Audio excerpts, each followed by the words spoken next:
So, you'd like me to recap almost 10 years of Peaky Blinders? All right, sure. Why the hell not?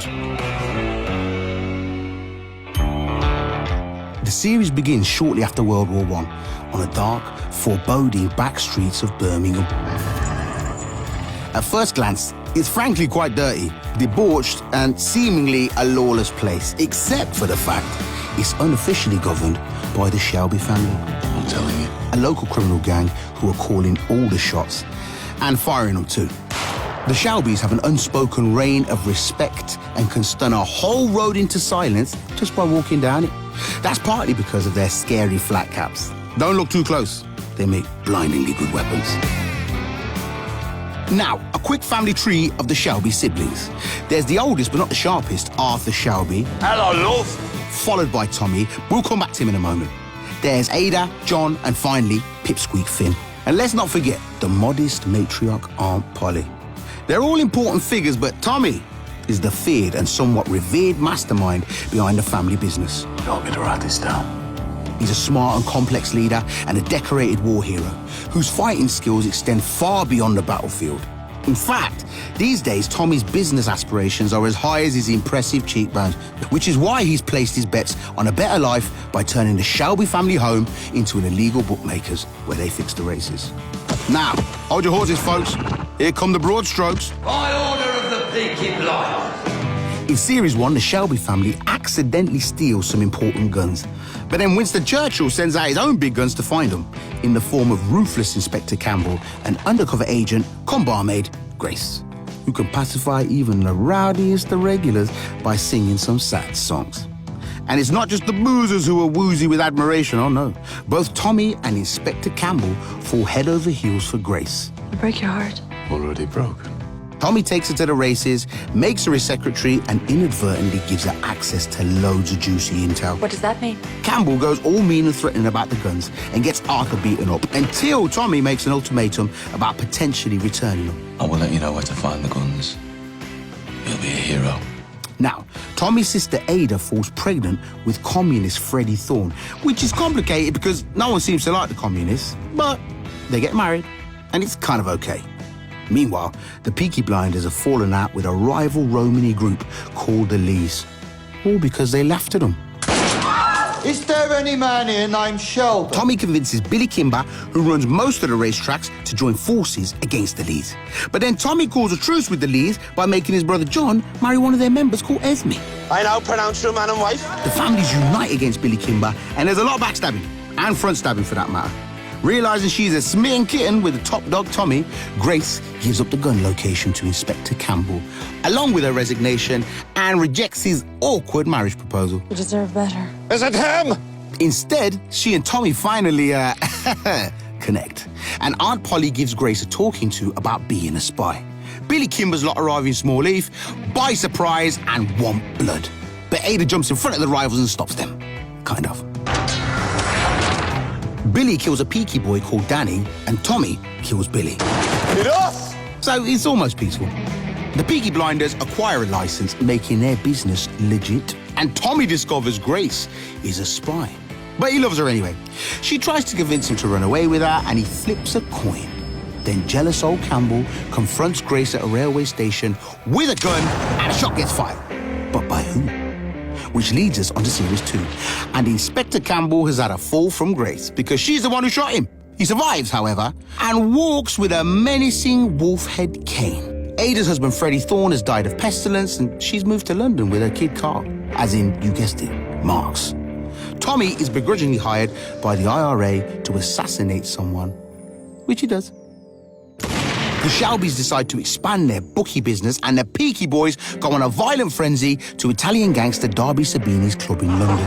Sabini's men beat Tommy in retaliation till he's almost a goner, but then Campbell saves him to make him work for Churchill instead. Are you not gonna thank me for saving your life? Polly visits a phony medium to find out about her lost kids, who were stolen by the police. Tommy hears about this and tracks down her son Michael, but he's too young to leave home. I'm looking for someone called Elizabeth Gray. Michael turns up in Small Heath anyway, and he's not totally embarrassed by his mum, which she's super relieved about. Arthur's war flashbacks cause him to lose control in the boxing ring, and he accidentally kills a teenager. He feels so bad, he starts playing in the snow. And I'm not talking about the weather. Tommy meets gruff-voiced gangster Alfie Solomons, who makes a legal run, but you have to call it bread or you get in trouble. That is your plan. We join forces. And Tommy convinces him to go against Sabini. At an auction, Tommy meets horse trainer May Carleton. She loves taming wild beasts, including Tommy. So will you consider me? I will consider you. But Tommy's still hung up on Grace, who he keeps phantom calling. When Grace comes back from America with her husband, Tommy's heartbroken. But then they reconnect. Solomons changes his mind about the Shelbys and teams up with Sabini to kill some Peaky Blinders and get Arthur arrested.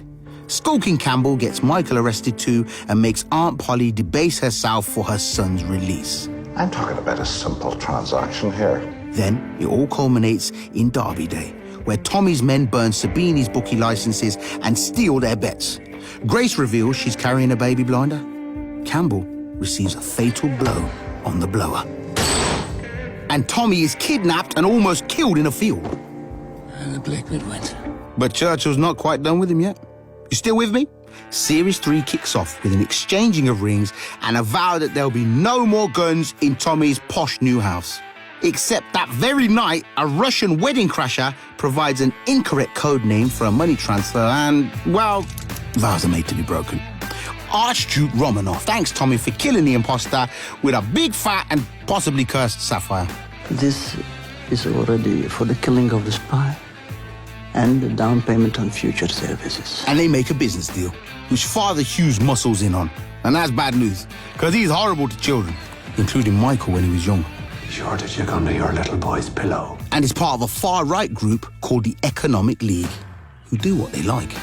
Tommy's secretary Lizzie, who he rescued from prostitution, is now in love with Angel Trangretta, and the Peaky lot don't like that, so they beat him up. Then, this assassin turns up at a fancy charity do where Grace is wearing that possibly cursed necklace, and they shoot her dead. The Shelby brothers capture the main Trangretta and let his wife go because she taught him maths. Heartbroken, Tommy agonises about which brutal way to kill the bloke, but has decision paralysis. So Arthur just shoots him instead.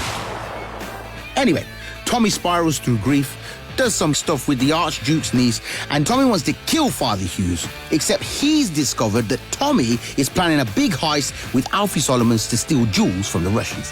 Which is fair enough because they were going to fool Tommy, give him fakes and have him killed anyway. Good man. Father Hughes steals Tommy's son Charlie, blackmailing him to blow up a train and give him the jewels. But vengeful Michael rescues Charlie and Father Hughes beats his maker.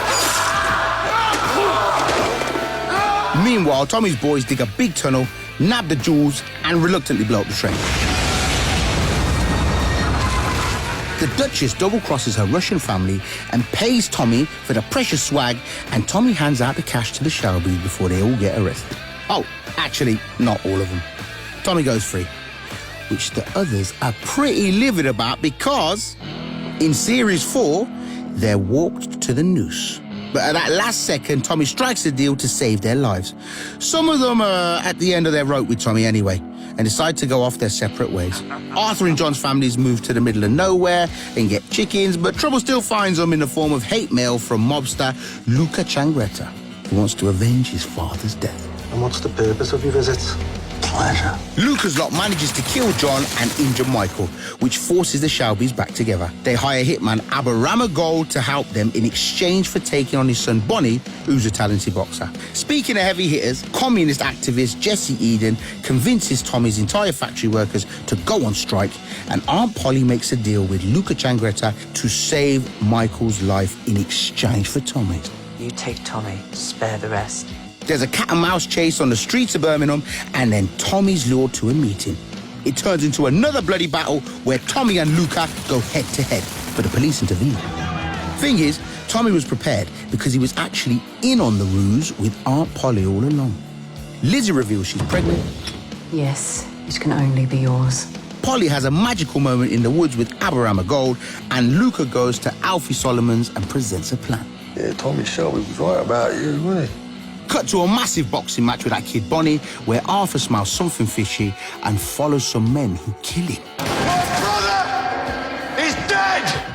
At his funeral, the Changretta widow proposes a truce in return for the Shelby family fortune. They agree. And when Luca comes to take possession, Tommy reveals he's done a deal with a Brooklyn family and Al Capone, and they're going to take the Changrettas down. Then in barrels Arthur, yes, actual Arthur, not a ghost, because you see, they were only pretending he was dead. He shoots Luca, and the feud is as good as over. Tail between his legs, like quite literally, he's got a dog. Alfie Solomons reveals he has cancer and implores Tommy to just get on with it and kill him for his betrayal. Then Tommy goes on holiday, which is a terrible idea because he doesn't know how to chill. Instead, he uses some intel about communists as leverage to become the MP for Birmingham South. Finally, in Series 5, the Peaky Blinders, shall we say, introduced themselves to the Angels of Retribution because they said they'd never heard of them. Now you've heard of us. Finn joins in the brawl, despite being told not to, and he gets shot. But he's fine. Tommy gives speeches in Parliament, and they're not half bad. And Ada is his new political advisor. Who's gonna take the throne, eh? However, business isn't quite as booming as Tommy's voice. Wall Street has crashed, and the Shelby enterprise in America is in dire straits, having been mismanaged by Michael, who's got his nose in other business. Michael returns to Birmingham with his new lover Gina and is greeted by a furious Tommy who's become wary of him. I want you to pay me back what you owe me. Arthur's principled and despairing wife Linda finally runs out of patience and leaves him, making a nice new man friend who Arthur then disfigures. Tommy gets ambushed by a trap in his own backyard, set by a Scottish gang called the Billy Boys. These gentlemen are the Billy Boys. Who then murder Aberama's son and put him on a cross. Aberama's ready to crucify the head of the gang, Jimmy McCavan, in return, but Tommy delays him, offering Polly's hand in marriage as a sweetener.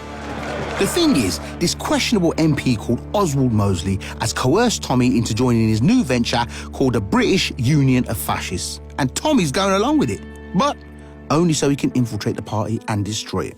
Tommy calls a truce with Jimmy McCavan because he's connected to Mosley, and he involves him in an opium deal. It is the purest opium that has ever arrived in Europe. Speaking of opium, Tommy's having all these hallucinations about Grace, his deceased wife, and he's sort of unraveling and convinced he's going to get betrayed. On Lizzie's birthday, there's a production of Swan Lake in a tent, which Mosley attends. And just as the Swan is about to snuff it, Linda swoops in to shoot an anguished Arthur for blinding her man-friend. But Polly shoots her instead. Then they save her on a table. Tommy tries to deliver information about Mosley to Army Intelligence Officer Ben Younger, but Section D blow him up. Which is a shame, because he was Ada's baby daddy. Anyway, Michael proposes a restructuring where he overthrows King Tommy, and obviously Tommy doesn't go for it. At least read it with an open mind. But Michael's determined to forge a new path, come what may, causing his mum Polly to resign from the business. And remember Alfie Solomons? Well, he's not dead after all. He's just watching boats in Margate and begrudgingly agrees to help Tommy assassinate Mosley at a rally. All right. But everything backfires, meaning the rally's a roaring success for Mosley and a bloodbath for Aberama and the Peaky Blinders. Things are finally caught up with tormented Tommy, who's running in a misty field, screaming with a gun to his head. But will he pull the trigger? Oh, you're going to find out in Series 6, which starts with a bang.